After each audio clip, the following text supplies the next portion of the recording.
पता नहीं तो दत्त जी बाबा की हड्डियों को वज्र बनाकर इंद्र ने उसका वृत्तासुर का उद्धार किया और ब्रह्म शराब जो थी उसे 4 जगह बांटा गया। पहला भूमि में ऊसर के रूप में, पेड़ में गाद के रूप में, जल में बुदबुदे के रूप में और स्त्रियों को रजोधर्म के रूप में। इस तरह से 4 जगह बांटा गया। सुखदेव जी वर्णन करते हैं राजा वृत्तासुर का पूर्व जन्म में चित्रकेतु नाम का राजा था।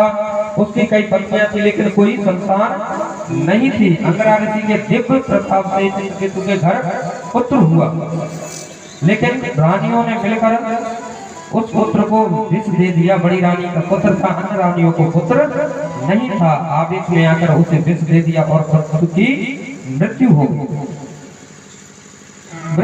नारद जी के दिव्य ज्ञान उपदेश से राजा चित्रकेतु के मन में वैराग आ गया। तपस्या करने के लिए वन में चले गए और नाम जाप किया और तपस्या के लिए चले गए। भगवान का नाम जाप किया, अंततः उन्हें भगवान का दर्शन हुआ और उसके साथ पापों का क्षय हो गया और भगवान के दिव्य पार्षद बन गए।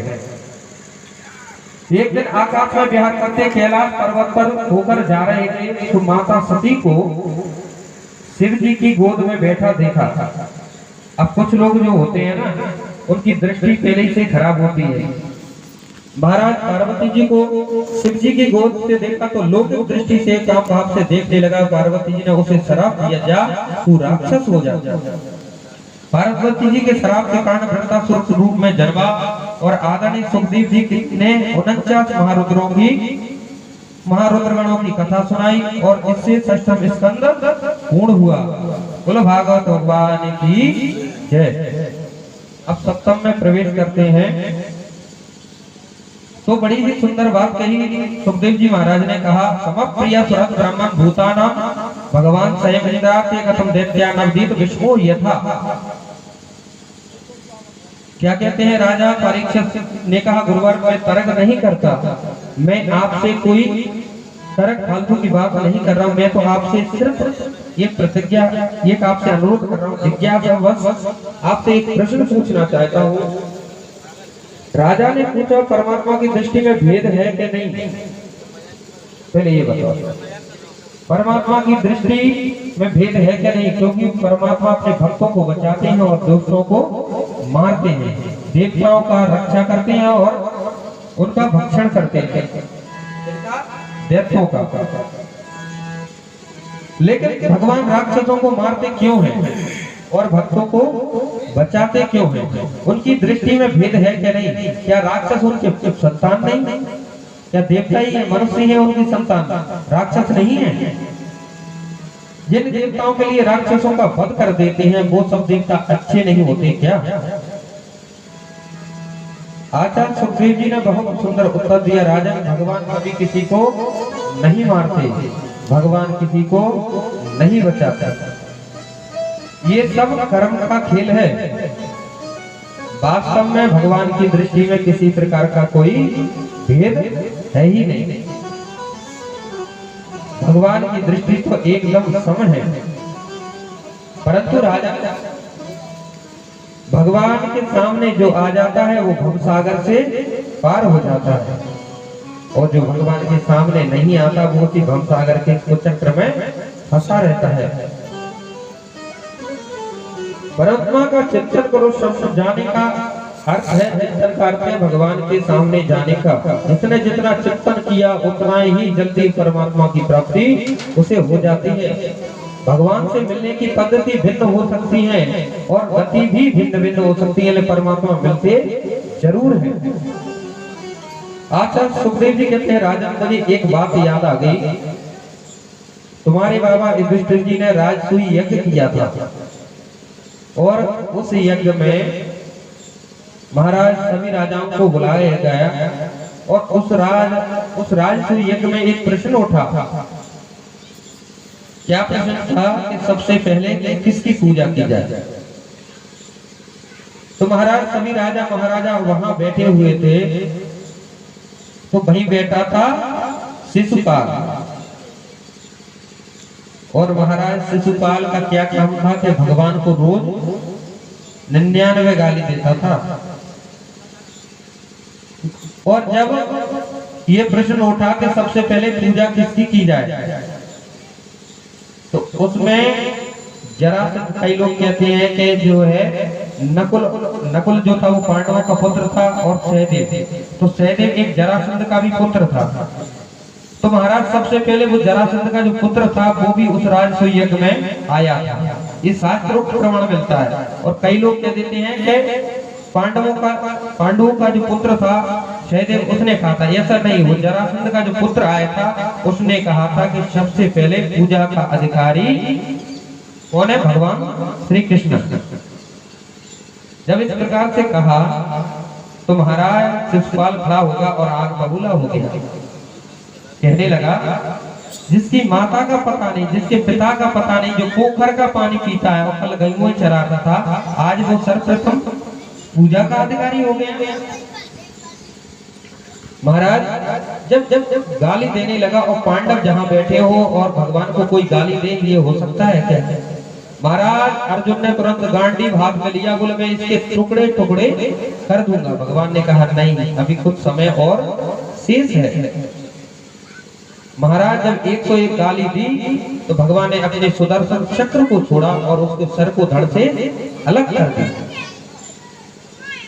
अब महाराज अलग कर दिया, लेकिन ये बात श्रेष्ठ इतनी नहीं है, लेकिन उसके प्राण ज्योति जो निकली वो 7 बार आकाश में घूमती हुई और भगवान के हृदय में समा गई।